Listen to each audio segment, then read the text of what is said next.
Hi there, welcome to Lockdown Manenos, and my name is Kathy. Today, I'd like us to talk about killing your babies. Yes, writers, this is something that you're all fond of. Many times they tell you, kill your babies, kill your darlings, but it's difficult. This is something that's taken me a while to get used to. Even till this day, I still have, some issues here and there, but not like when I was still a very young writer.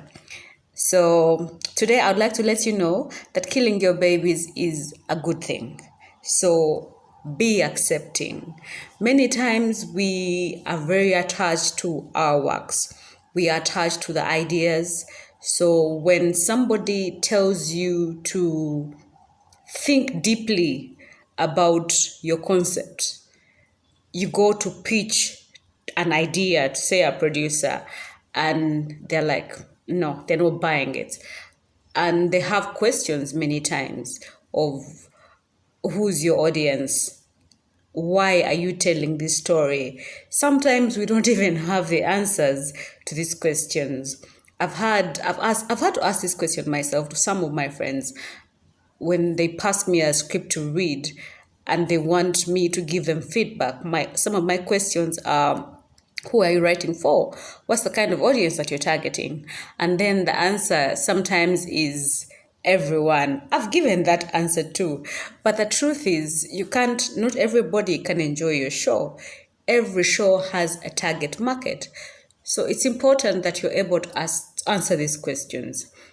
So if somebody pins a hole into your idea, please go back and think deeply about it. Sometimes it may be the wrong ear that has listened. Yeah, maybe they're not the right people to pitch to. But even then, when that hole has been, dug inside, think about it. Go out there and think more about your idea. Killing your babies is about making your work better. It's not about you being a bad writer. No, it's not that. That's not the case at all. So when they give you feedback and they tell you take that scene out, it's redundant. It doesn't work. It doesn't make sense. And in your mind, it's a beautiful scene. It's a beautiful line. There are those lines that we writers write for ourselves. And when someone tells you this line doesn't work, that the audience wouldn't understand it, you're like, what do you know? But the truth of the matter is, why is that line there? Is it important?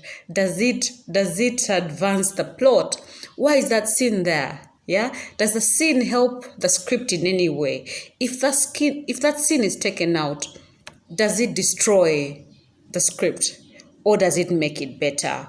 So let's be objective when we are told to kill our babies. Let's not get so emotionally attached to our works that we end up not thinking about what is good for the piece. Yeah, I know, I've been there. So I want you to grow. Yeah, get away from that so much love that you have for your work.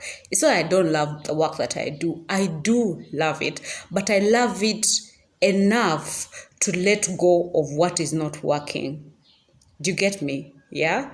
So I want you to get to that point whereby if somebody gives you feedback, yeah, about your script, you're able to take it as an adult, not as a crybaby. Yeah, and you're insisting. There are some teams that I've been on where you agree in the writers room, you agree on how the episodes are going to move, because what happens is the concept is created, you go through the character profiles together, you build everything together, and then you build the storylines together. You all know the characters' journeys.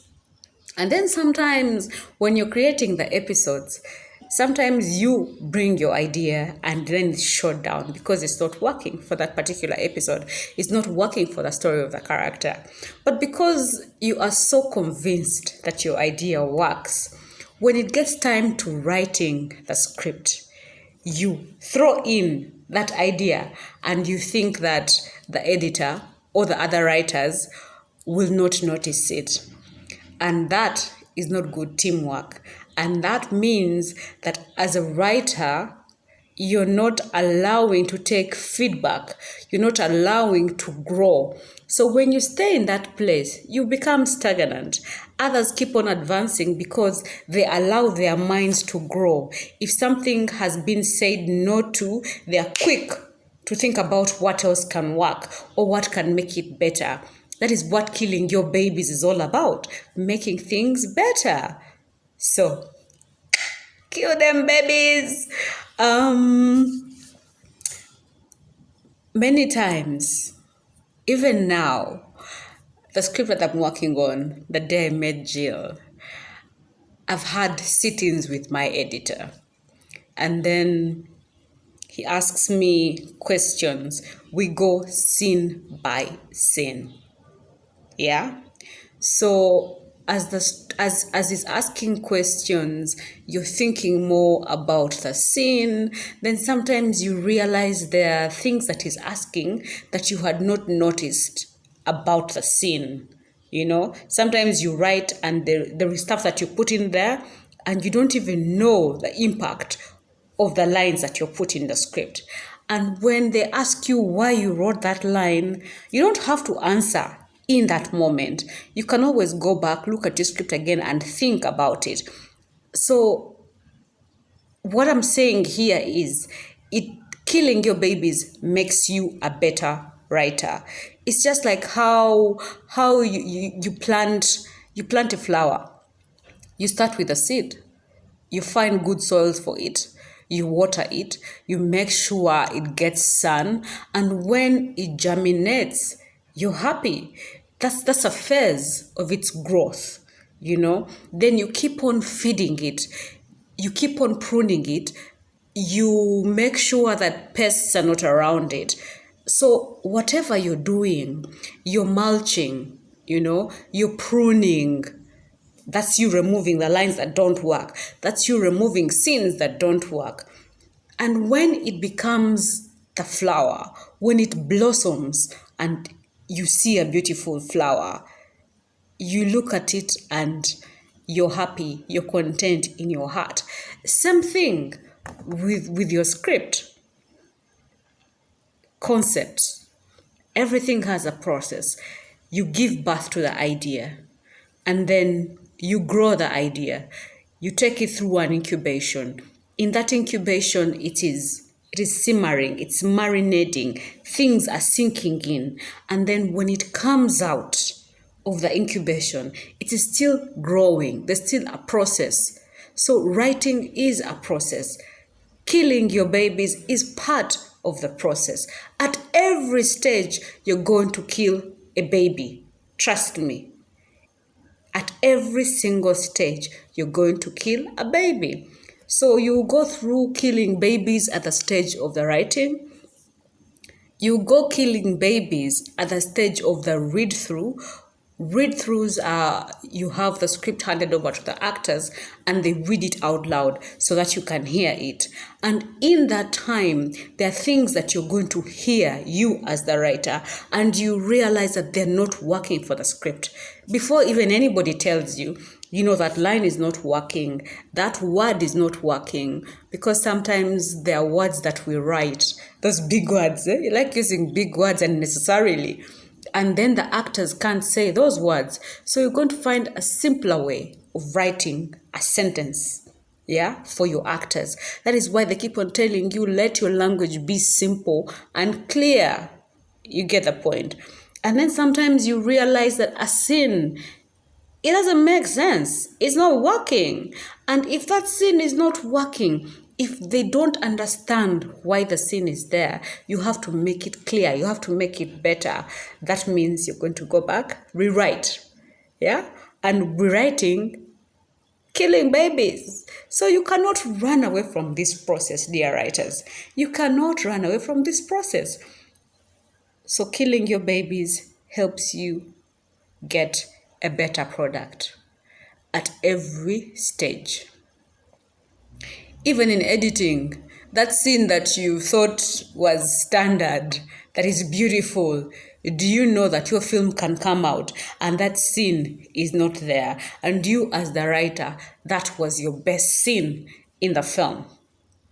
So, you see, don't get too emotionally attached to your works. Allow yourself, write it, and then let it go. Let it become something beautiful. Let it become a butterfly. So, thank you so much for watching my videos. Meanwhile, yeah, thank you. Thank you for subscribing. Thank you for the comments that you leave me. Please give me feedback too. I need it. Yeah. And if you'd like to share any of your writings, cool. I'm ready to read and give you, if you allow feedback, that is. I'll be ready to read your work and give you my feedback, if that's okay. So that will allow you to see how far you've gone in allowing feedback and being able to massacre your babies. Personally, I enjoy the killing of babies stage. It hurts sometimes, but I love it because in my mind, I know this is going to become beautiful. Because if somebody reads my work and tells me it's good and they don't find anything that I can take out, I'm like, maybe this wasn't the right person to read my script. You get it? So always be ready, yeah? Be ready to kill your babies. Some of you may think I enjoy killing. No, I don't. I just enjoy beautifying and magnifying things to get them to that place that they're meant to be. Yeah? So, thank you so much. Subscribe, you people, subscribe. Thank you for watching my videos once again. Adios.